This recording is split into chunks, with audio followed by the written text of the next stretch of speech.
got it. How'd you do it? Invited my cooking partners to the party so they wouldn't eat it in class. So we eat tomorrow night. But what about men? Hi. The one on the left is me. Is I? Anyway, I'm Sally. Let me tell you the problem. Faith and I decided to give a little party tomorrow night. You know, some food and a few records. And, well, everyone accepted. Everyone except the two reasons why we decided to give the party in the first place. Namely, Bill and Frank. They're going bowling. Obviously, we have to change their minds, and in a hurry. If we don't trap them before they get off the school grounds, all's lost. I mean, you can't call a boy at home, can you? Say, I wonder if there's anything to this way to a man's heart business. Maybe I should give this to Bill. I'd like to give it to Frank. You know where. Come on, one last try.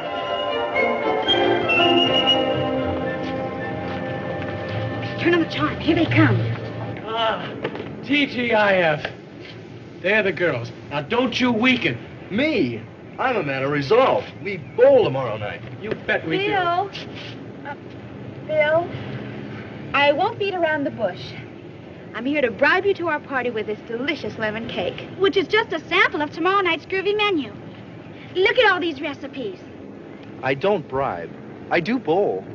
And I don't like lemon cake. Okay, so starve this weekend. What, with your mother away? I cook okay. I'll get along. Men are awful cooks. Oh, the worst.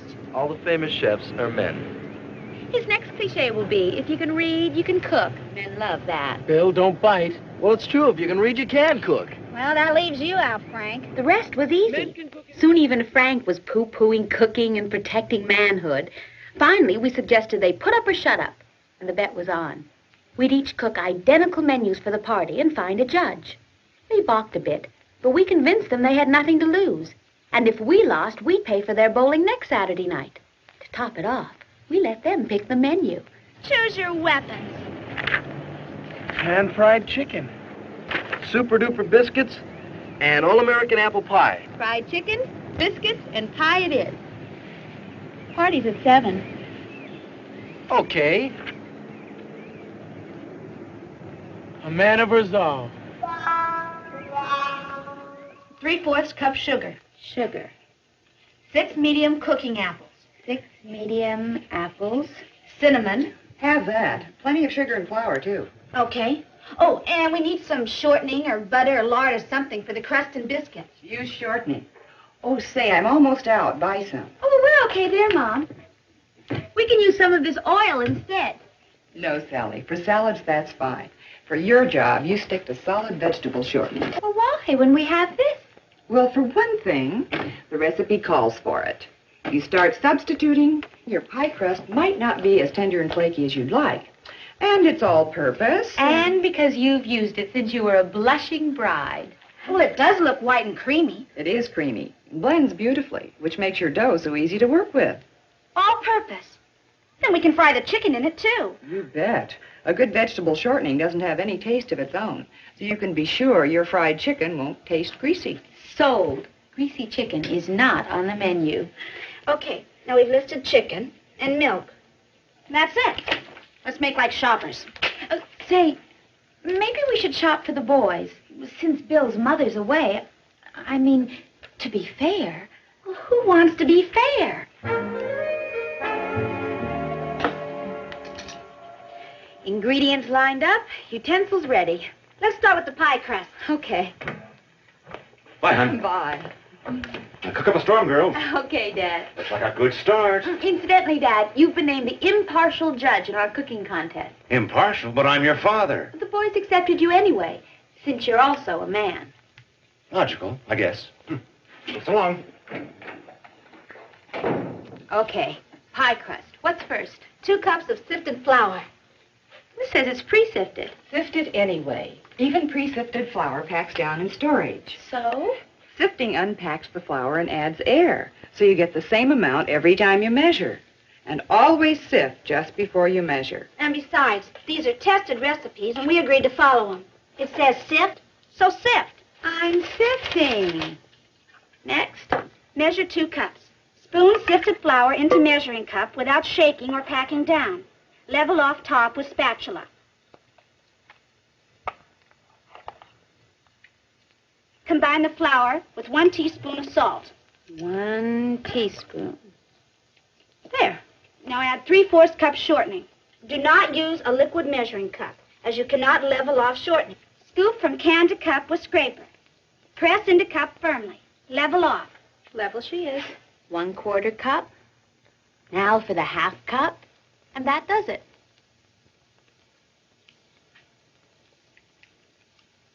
There. With a pastry blender or 2 knives, cut in shortening until uniform. Oh, if you dip the blender in the flour first, Sally, the shortening won't stick to the blender blades. Okay. Says mixture should be fairly coarse. Why don't you start with the apple pie filling while I do this? Okay.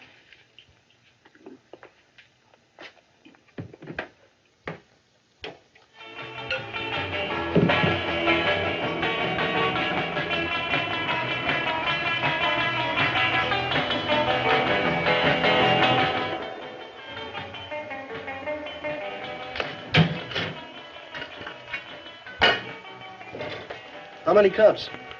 2 cups of flour and a teaspoon of salt. Say, Bill, this biscuit recipe is almost the same as the pie crust. Why not make them both at the same time? Save sweat. Good idea. Male efficiency. Shortening's next. Where do you hide it? Who knows? Hey, this'll do. Oh. How much? 3/4 of a cup for the pie crust, 1/3 cup for the biscuits. Say, that's oil, not shortening. What's the difference? They're all fats. Lard, butter, margarine, oil. It says shortening. Same thing. 3 teaspoons of baking powder for the biscuits, none for the pie.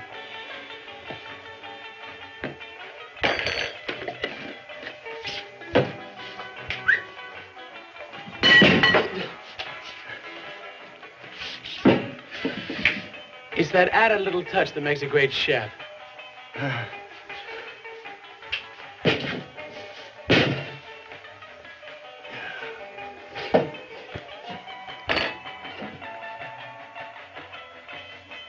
Hey, which one has a baking powder?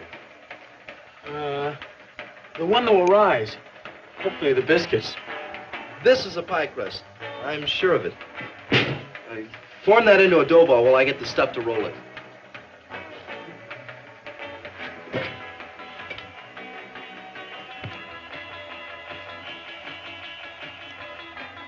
Hey, Bill. Getting a little bowling in after all.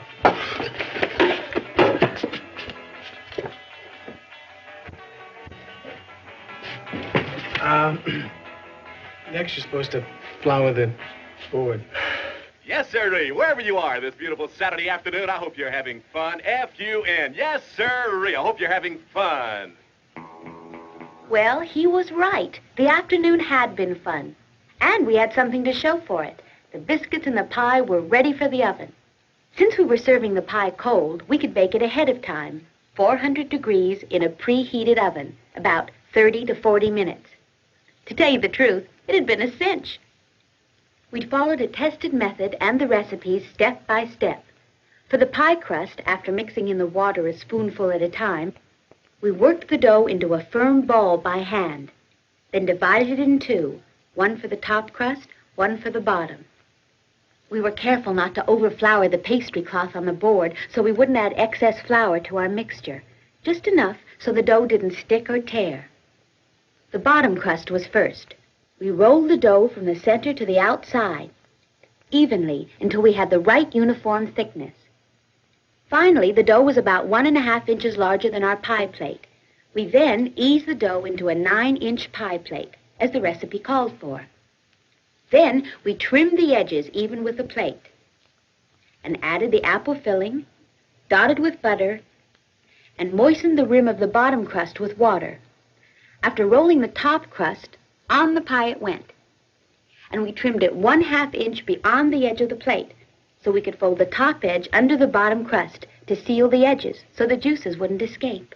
The moistened rim helped make this seal tight. Faith, the artist, made the fanciest fluted edge, the way we'd learned in food class. Then I made an artistic A design to identify the pie as apple and to let the apple juices escape without blowing up the pie. That was it. The biscuits were just as easy.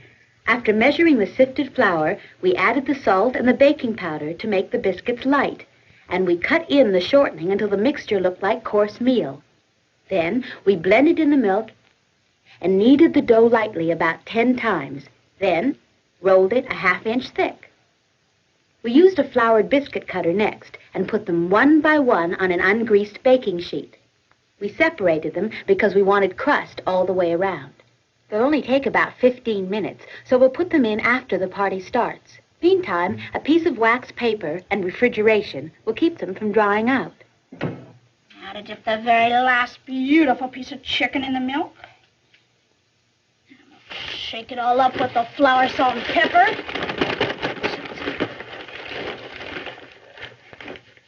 And voila! All ready for frying. I'll put this right here by the fry pan so we don't goof tonight with all the excitement. There. How's the pie? Oh, it's beautiful. Good. That's worth 15%. Come here, look. You're the judge. Uniform brown crust with attractively finished edge, 15%. Medium thin and crisp crust, 10%. We better give that to Dad. He's the judge. Well, I better go do some with my hair. Or I won't get 15% for an attractively finished edge. Gee, I wonder how the boys are doing. Yeah, it's getting late. I just hope they've started.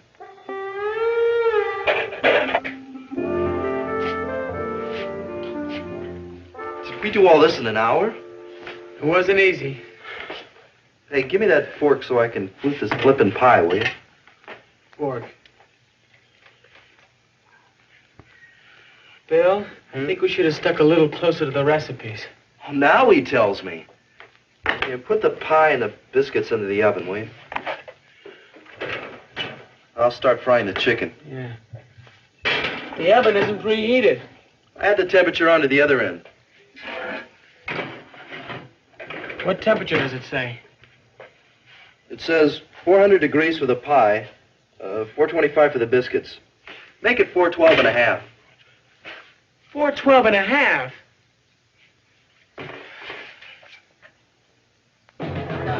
Think of giving tranquilizers instead of chicken. Your boy still not here? Not yet. That smells good. You wouldn't give your old father a sample, would you? You're not my father. You're the judge. Out. Oh, Sally, I don't think you're supposed to cover that. After browning chicken in 1½ to 2 cups of shortening for 10 to 15 minutes, cover, reduce to low heat. Unquote. We want it tender, don't we? Well, is there enough shortening in there? You don't want it to stick to the pan. Never add shortening after you've started frying, Paige. It lowers the temperature and prevents crisping. There. 25 minutes more and we eat. If you want it really crisp, remove the cover the last 10 minutes. What's that for? A crying towel for your father after he tastes the boys' food? Paper towels to drain the chicken on. As if you didn't know. Say, maybe I should walk over to Bill's. I mean, well, they may need help. Traitor.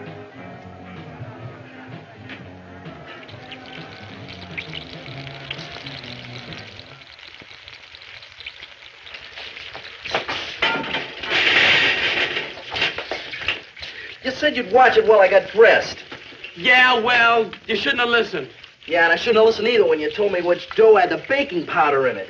Me? You were the one who was so all-fired sure.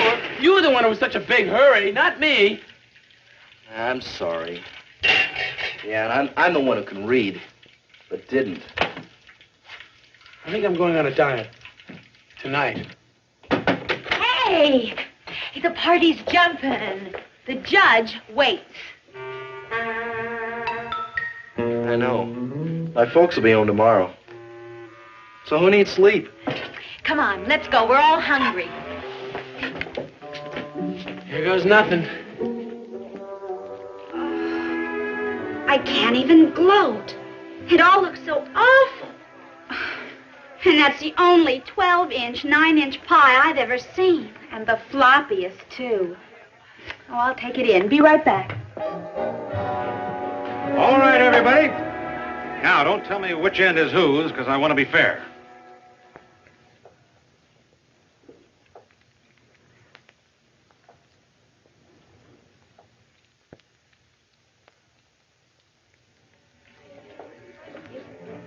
Don't look. Cut it, all right. Biscuits, crisp. Pie, yes, apple.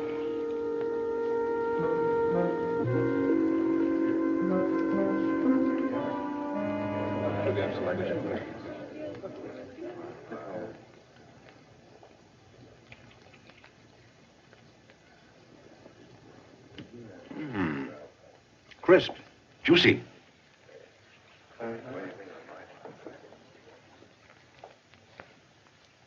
Flaky, very light.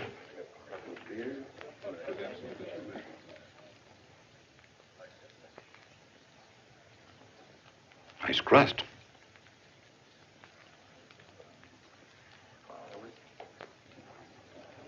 Tender. Delicious. This end wins, hands down. Now, whose side was it? The boys! The boys! The boys! Come on. We didn't win. Our stuff looks awful. Yours is great. Nonetheless, you won. You know how you men stick together. Well, I'll admit you're prettier than any male chef I've ever seen. For that, I'll help you with the dishes. Dance? In a minute, okay? Okay. You are really too much. First you let them win, and then you let them trap you into doing his dishes with that phony compliment. Trap? So who's bowling? But we're going to have to pay for their bowling next Saturday night. And who's going to have to go along with them so we can pay? So, who won and who lost? You're the judge. Sally,